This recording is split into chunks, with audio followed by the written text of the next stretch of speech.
In a world where it seems totally normal to listen to a podcast about the Toronto Argonauts, it's the X's and Argos podcast.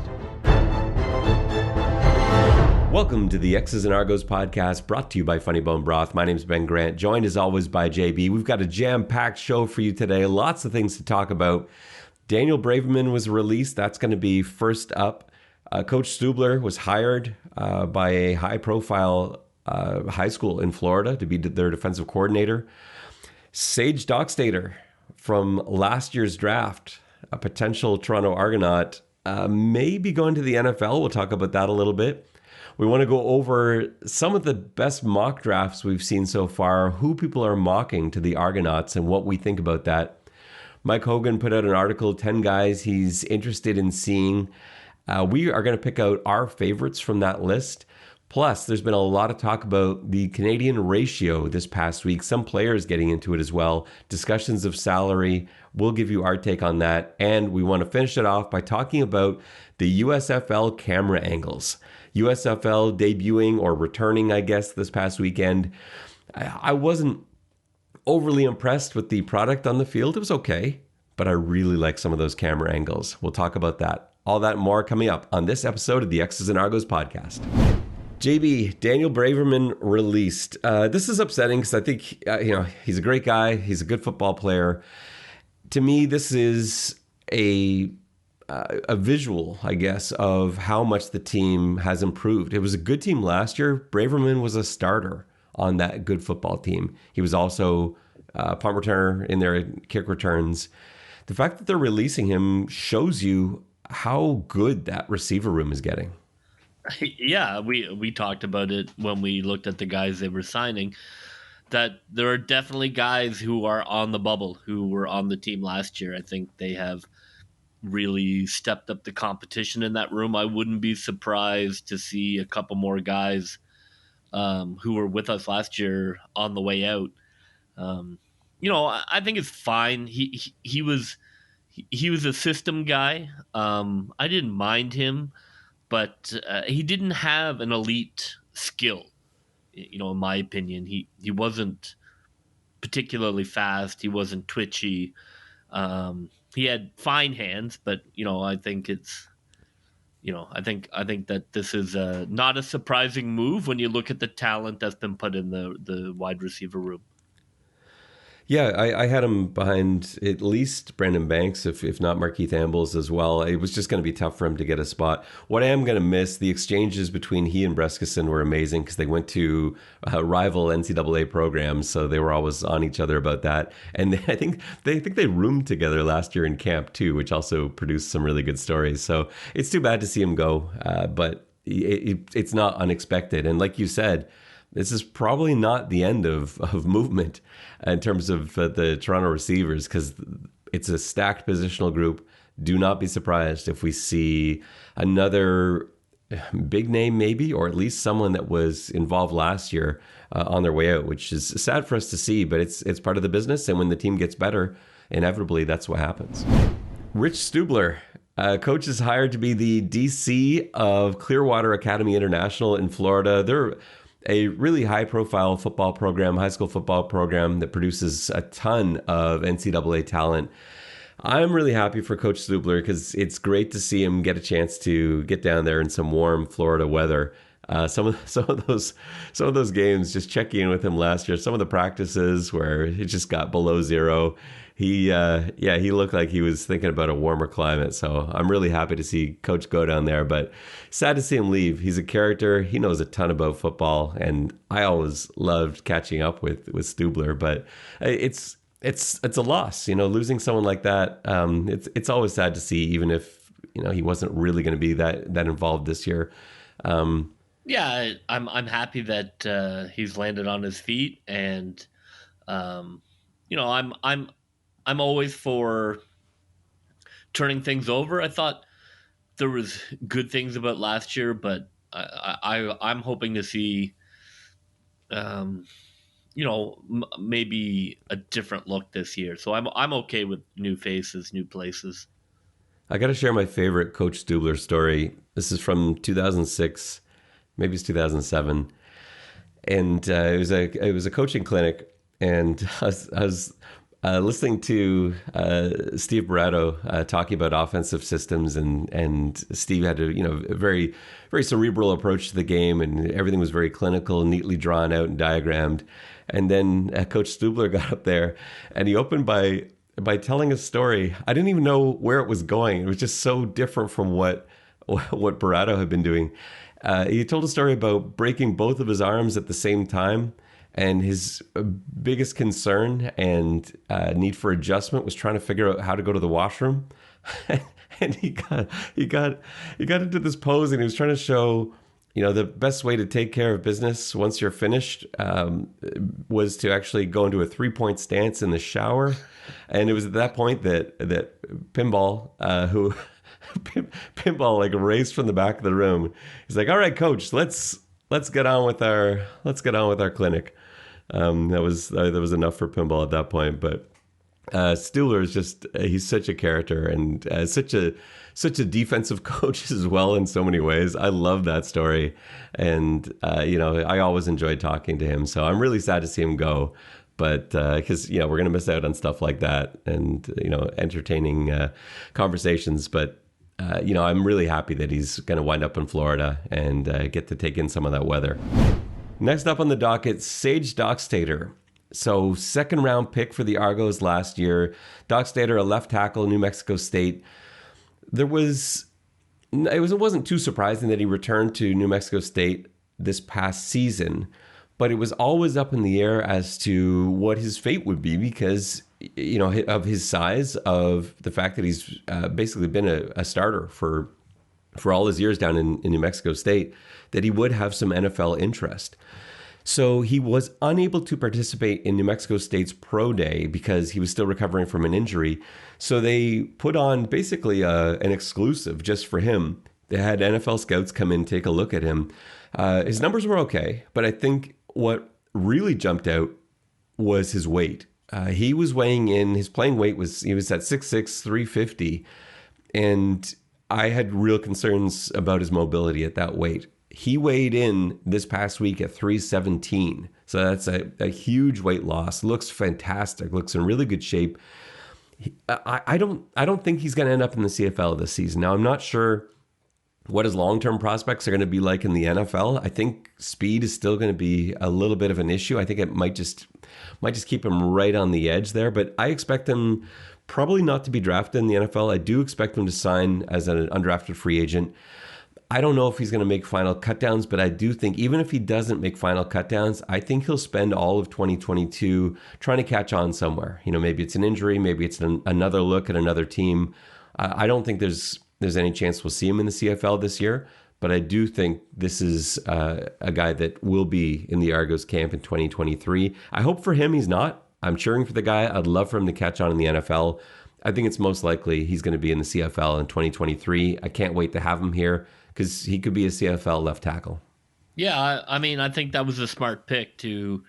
It is high. They took him high, but he's still going to be really young. I'm sure they gamed this out and looked at his measurables and looked at what he was likely to score in terms of what percentile and chances of him being drafted. And so I think the Argos are probably looking at this exactly like you. He's gonna the practice squad for a year. And hopefully, that doesn't turn into bouncing around in the USFL or the XFL or whatever the hell FL is popping up down in the States. Hopefully, he comes back to Toronto and is ready to roll. I think that'd be a great addition. And, his measurables, while not NFL, definitely look nice in the CFL. And, there's no shame in that. Those are still elite measurables. So yeah, it'd be great to see him. I think it'd be really a nice addition to the team. So I'm with you. I hope he has a great year. I hope he catches on, or at the very least he rides the same practice squad all year and gets NFL coaching. For sure. And if he does end up here, great. I think he'll contribute. I think he'll be a great CFL player. So Yeah, fingers crossed for him, and we'll see what happens. In just a few weeks, I can't believe how close we're getting to things, JB. We've got the NFL draft next week, the CFL draft right on its heels, and we're less than a month away from the start of training camp, which is really exciting. Argos getting things going fully on May 15th, so we're getting there, JB. There have been a bunch of mock drafts over the last few weeks. I want to focus on 4 in terms of who the Argos are going to take. Mock drafting the CFL is tough at the best of times. I think this year is even tougher. I have no idea. After the first pick, I don't know. Like I think most people, and in fact, every mock that I've seen, I think they have Terrell Richards going first overall to Edmonton. I don't think I've seen anyone who doesn't. But after that, it's just a mess. Everyone's all over the place. The Philpots go early in most mock drafts, but it is all over the place. These ones, I'm interested to hear your take on this, JB, because I don't know exactly how it's going to go after Terrell Richards, who both you and I had an opportunity to coach against, which I'm sure you enjoyed just as much as I did. Yeah, it was not great. No, he's an unbelievable player. He's going to be elite. I think it's terrific to see a Canadian kid who's going to be that great. So I'm excited for that. But I wish we had a shot at him. Yeah, for sure, and he's going to do well out there in Edmonton. All right, let's take a look at Marshall Ferguson's first, the CFL on TSN's Marshall Ferguson. So Marsh has the Argos taking Anthony Federico, defensive lineman from Queens, and he's not the only one to project the defensive lineman for the Argonauts. Position of weakness, JB? For the Argos, yeah. I mean, we were toward the bottom of sacks last year. We both thought that defensive line was going to be better than it was last year. Turned out to be kind of not very good. It was injured and old and really did not exert a ton of pressure. So yes, it is, but I'm not a big, I'm not a big sack guy. I think that it's not an emergency. And to be honest, I don't see somebody coming in through this draft who's going to suddenly put up 12 sacks. I don't think that particular position is going to be solved by the Canadian entry draft. Yeah, I'm the same way there. I just don't see that as being. I think he's going to be an immediate rotational guy. Get him in there, he would play. I don't think there's any doubt about that. I don't think he fixes a problem on the defensive line. I think what the Argos need, if they're, if you're not going to have like Ja'Kai Polite hit and Shane Ray stay healthy, you need a guy like that with elite speed around the edge who can really disrupt. And I just don't.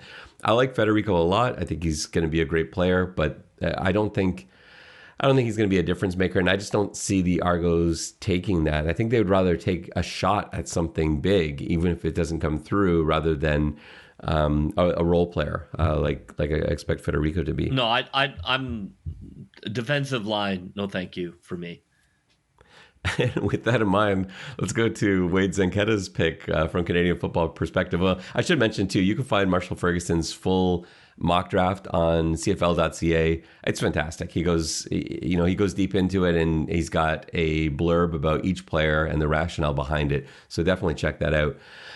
Wade and Connor from Canadian Football Perspective, their podcast, they've been covering the draft forever. These guys, Marshall's the king, but Wade and Connor know as much as anybody about all these guys. So I love listening to what they have to say.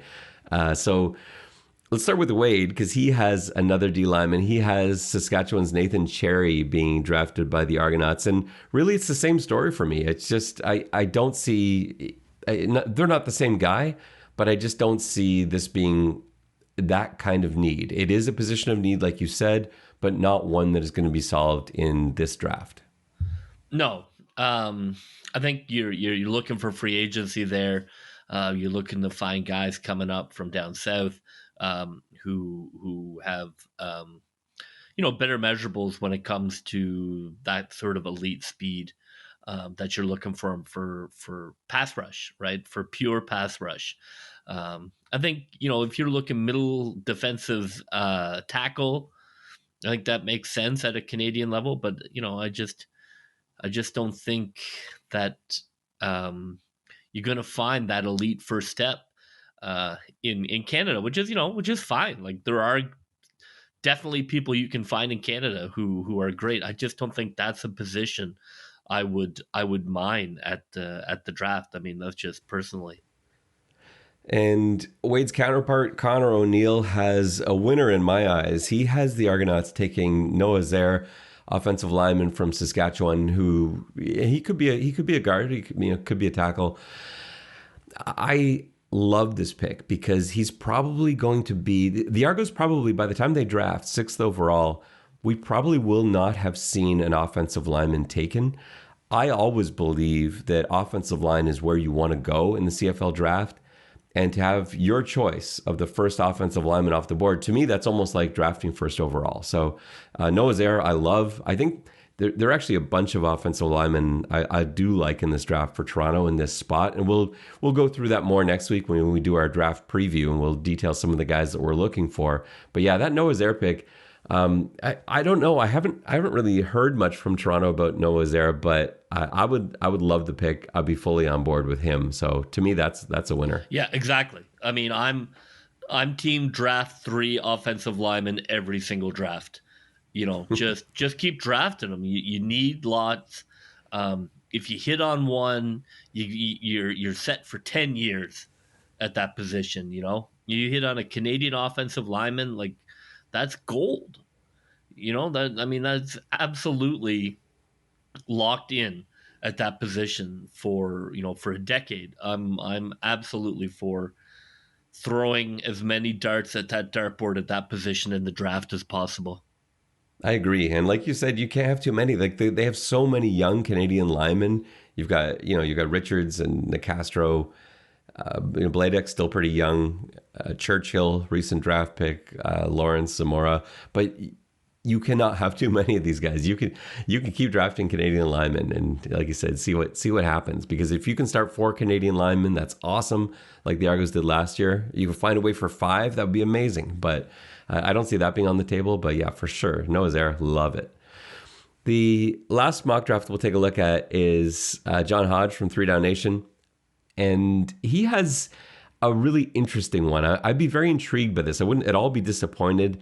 I don't know if it's going to happen, but he's got the Argonauts taking quarterback Trey Ford from Waterloo, a 4.4 speed guy who's also got a cannon. I love the strategy behind the pick. I think the strategy is correct. I just don't think we're going to see Trey Ford in the CFL for a little while. Possibly ever. And again, another guy that we're hoping for. Hope he succeeds. Hope we never see him in the CFL because he has a long NFL career. But I've heard a lot of things from American teams, most notably my Cincinnati Bengals, who are apparently interested in Trey Ford at the very least as being a practice squad player who, while he trains and develops and learns the American system, which is a change, just like we see for American quarterbacks coming up north. That's going to take some time.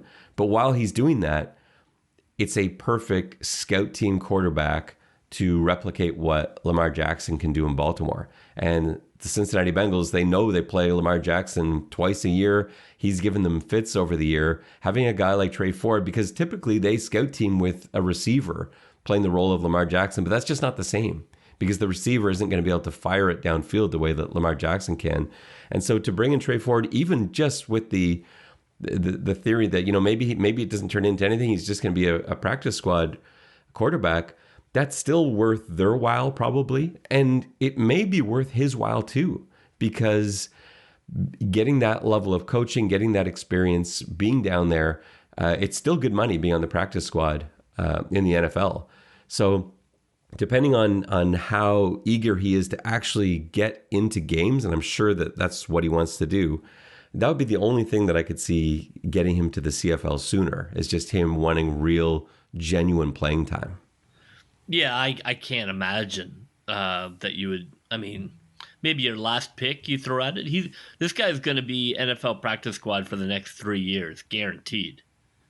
Um, so I don't know why. I don't see it. I don't see the path to the CFL for him. Because he would be an immediate CFL contributor. He's not going to be a starter in the CFL right away, but he would get on the field. He'd be your short yardage quarterback. He's just a real weapon that you could throw in there. And we've seen how mobile quarterbacks over the years have been able to take over games. Well, we saw Winnipeg basically getting to a Super Bowl that way. And it doesn't have to be your main guy. It doesn't have to be a starter. So he would be that right away in the CFL. But yeah, like you say, I just don't see that opportunity there. I don't know if he makes it that deep. So I would be comfortable taking him in round 3. I don't think there's any chance he's still there because I think someone is going to gamble. I don't think you should pick anyone who's even remotely on an NFL radar. I mean, look, that's just the reality. Like it's not anything that's bad. That's just a reality. If a guy is on the NFL radar, leave him alone. You got to pick people the NFL is not looking at, because if he's on the radar, it's probably a 5-year practice squad career. So I just don't see the point. I mean, you use your last pick, why not? But other than that, I think that's a stay away. Yeah, I think he's going to go. I think he'll be gone in the first 2 rounds. But Oof. yeah, I don't see that as. I don't see us. I don't see it. Toronto has not shown. Toronto has been clever, and not to fall into that trap. Again, you can find all those mock drafts. John Hodges on 3 Down Nation. You can find Marshall Ferguson's on the CFO website, and you can listen to Connor and Wade and the All Canadian podcast from CFP, Canadian Football Perspective. Great to get a great place to go, all those places, to get a little bit of background on the CFL draft because it is fast approaching. Mike Hogan wrote an article just today about 10 guys he's really interested in seeing take the field when training camp starts less than a month from now. JB, I wanted to look at these guys and see who you are most excited about from this list. So, and I'll give you mine as well. Why don't we pick 2 guys each from Hoagie's list to see, where we're focused. So Hoagie's list, he's got Deshawn Brissett, Deshawn Amos, Ja'Kai Polite, Isaiah Wright, Chad Kelly, Eleni Patutau, Wynton Mcmanus, Shane Ray, Isaiah Cage, and Jalen Collins. Who are the 2 you're most interested in seeing? Yeah, it's a good list. I think a lot of those guys, Deshawn, I'm interested in seeing, and so I like the list. I would say for me, my first one is Wynton Mcmanus. I think that he could potentially be, I would say, a game changer, but if he can come in and he still has gas in the tank, he will absolutely have an impact. Like again, in the article it talks about Dexter McCoyle, like that. They hit on Dexter McCoyle, and that was an absolute score. And I'm really hopeful that he can repeat that. If he can be Dexter McCoyle-ish, that's absolutely a huge addition. I see McManus as being more a Cam Judge replacement than a Dexter McCoyle replacement. I don't think it's possible to replace Dexter McCoyle. He was such a unique player. I know. He can play anywhere. Yeah, I know. It's too bad he didn't want to run one more year. Yeah, for sure. Well, I mean, I don't think it's going to be hard to fill the shoes of a man Judge. He had a tough go of it last year. I know injuries were a problem. I bet you he's going to look okay this year, but I'm sure he will. He's one of those guys. They go out west again, they get the weed in them, and they're back to being who they are. But man, that guy was, maybe it was scheme, maybe it was coaching, but he was not a thing last year. So if he's replacing Judge, then I think the bar is pretty reasonable. Who's your second guy in Hoagie's list? Of course, I'm gonna go a celebrity here, the guy Chad Kelly. Right. I think the backup quarterback spot is there. I'm all for it. We've seen pushing McLeod makes him a better quarterback. Chad Kelly has a great arm. He is, they're definitely going to be wow throws in camp. There's no doubt McLeod is going to see that. I mean, will Chad put his head in the books? Will he study the film? That's yet to be seen. But he will definitely be the story where he is just going to unleash some bombs and people are going to be like, whoa. So I'm excited for him. I think he's an exciting camp story. And I'd love to see him play a half in an exhibition game and, see, how much Johnny Manziel is in him. Yeah, I think he's way more dedicated already than we ever saw Johnny Manziel in the CFL. I think Chad Kelly's a better quarterback, actually. I don't know. I don't think we're going to see much from him this year. I think you will see some preseason time, of course. I think they'll be up and down. There'll be some amazing throws, like you say, a couple of those where like everyone kind of like looks at the person beside them and is like, "Did you see that?" I think we're going to see a few of those. Yeah, he. I mean, like absolutely, he will be worth checking camp out for. Oh, yeah, for sure. But I just don't think he gets meaningful time this year. This is McLeod Bethel-Thompson's team. McLeod Bethel-Thompson, there's no question at this point, he is a better quarterback than Chad Kelly. I don't know if it will stay that way, and I do think we've got a real conversation next season. But yeah, I'm excited to watch him. I can't argue with you or Hoagie. Not one of the two guys I picked, but yeah, I'm excited to see him. So my picks, the first one is the forgotten man, Isaiah Cage. Isaiah Cage, I've been waiting since 2019 to see Isaiah Cage, really. He was the starting left tackle for the Argos on that 2019 team. He was one of the best parts of that 2019 team, one of the few guys they kept around from that squad. But he got injured early in the season and was never able to come back. And then there was a lot of hope last year, and he looked good to start off training camp, and another injury, and he was out for the entire season. We have not really seen Isaiah Cage since he arrived in Toronto, and it's been several years now. He can be a difference maker. He's a really good offensive lineman. If he is healthy, and that is a big if, we've seen 2 season-ending injuries in a matter of a few games, and not even any games last year.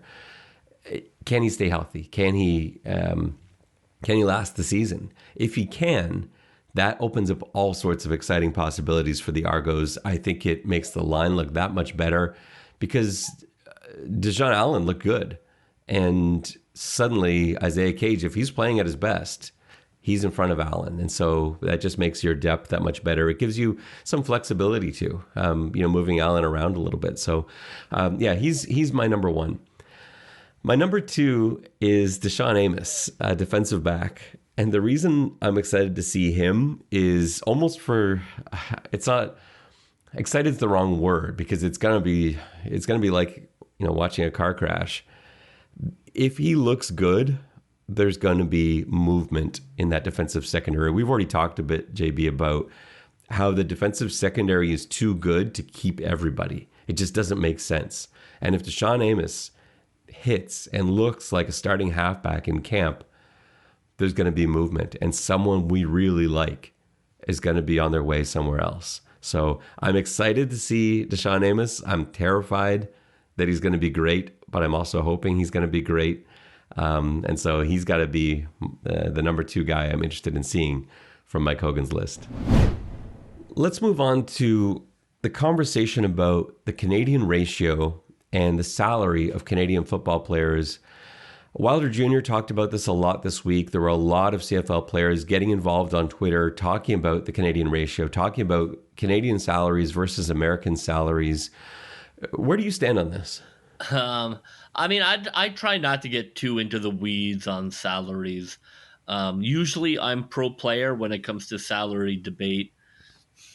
Wilder is a longstanding advocate for changes to how the CFL is run for American players. So it's not surprising to me that Wilder is pushing the idea back out there again. I think where I come down on it is the league is literally called the Canadian Football League. So it's not hard to guess that the Canadians in the Canadian Football League might get some preferential treatment. And they do. And I think, it's been lowered over the years. But, they do. And in essence, look, if you come to the CFL and you become a star, you'll be paid big time money. If you don't become a star, you're going to make less than a Canadian in the Canadian Football League. I can't say that I really object to that at all. I like watching any kind of football. I would happily watch the CFL if every player was Canadian, and I would happily watch the CFL if no players were Canadian. However, I like the idea of having Canadians in the CFL. That is important to me, aside from the viewing experience, because the viewing experience doesn't really matter. It doesn't change. It wouldn't change my behavior. But I like the idea of having Canadians, and I don't believe if the ratio were, let's say the ratio were taken entirely away, I don't think you see a lot of Canadians in the CFL. I think there's a bias there still, like even with the ratio as it is and the league set up the way it is, you still have predominantly American coaching staff. Exactly. I mean, you have so few Canadians running shows. If you took away the ratio, there would be almost no Canadians in the CFL. You would have some offensive linemen because they'd be cheap and available, but that's it. Maybe a kicker. Which is sort of the opposite that you have now, where they're very expensive and under the current setup, like we saw with Jamal Campbell. But yeah, it depends what's important to you. Like I look at it like the CRTC's regulation with CanCon and Canadian music. Is it important to you that there is Canadian music? If there is, then you better like the CanCon requirement where 35% of songs have to be Canadian, because if you took that away and you just said, well, why don't you just play the best songs? What's going to happen is you're going to see fewer and fewer songs, and eventually basically just going to get, an artist or two here and there, and that's going to be it. And it's going to kill the Canadian music industry. Well, that's what would happen. Look, there's the USFL, there's the XFL. If you feel like you get a better shake, give it a shot. I think, to bemoan the arrangement of the league that's been around since the 50s, I think is, just not on. Like, I get why, if you're sitting around with your friends and you're like, this is BS, but, in reality, play in another league that doesn't have a ratio if you feel ratios are unfairly keeping your salary low, or become a star. But I think the argument is that none of the American leagues have anything like this. In the American leagues, it's just the best guy you can get signs and plays. So if you feel like that's the meritocracy you want, then by all means, Godspeed. And I would point out that this is not just a CFL thing. There are a lot of countries around the world and sports around the world where there are national ratios, where there is a quota that has to be kept. And it's for those same reasons that we see it in the CFL, to preserve the growth of that sport in that country. And so, for those reasons, I'm in favor of keeping it as it is. I would lean towards increasing the number of Canadians if we were talking about changing the ratio. I don't think the ratio needs to be changed. If I were going to change it one way or the other, I would lean far more heavily towards increasing the number of Canadians on the field than I would taking them away. This past week, JB, we saw the launch or the rebirth, I should say, of the USFL. It wasn't the best football. There were a couple of exciting endings. There was some sloppy play in there too. But again, I'll watch any football. What I did love were some of the camera angles, and these are things that I just don't think are that hard to bring back or introduce to the CFL in some cases. So they had the helmet cam going, they had drone cams going. I love those things. Now, what I don't like is the way that they use them for live play. I do not want to see live plays on a helmet cam or a drone cam.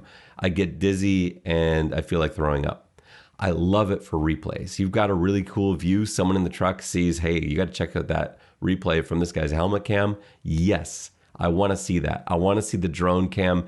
There's an amazing shot. I think it was from the Michigan game, following a player. This drone like circles around, follows the player all the way down the sideline into the end zone. It's amazing. It looks like a Madden replay.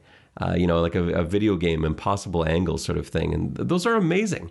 And they're not that hard to do, and they're not that expensive to do. So those are things I would love to see in the CFL sooner rather than later.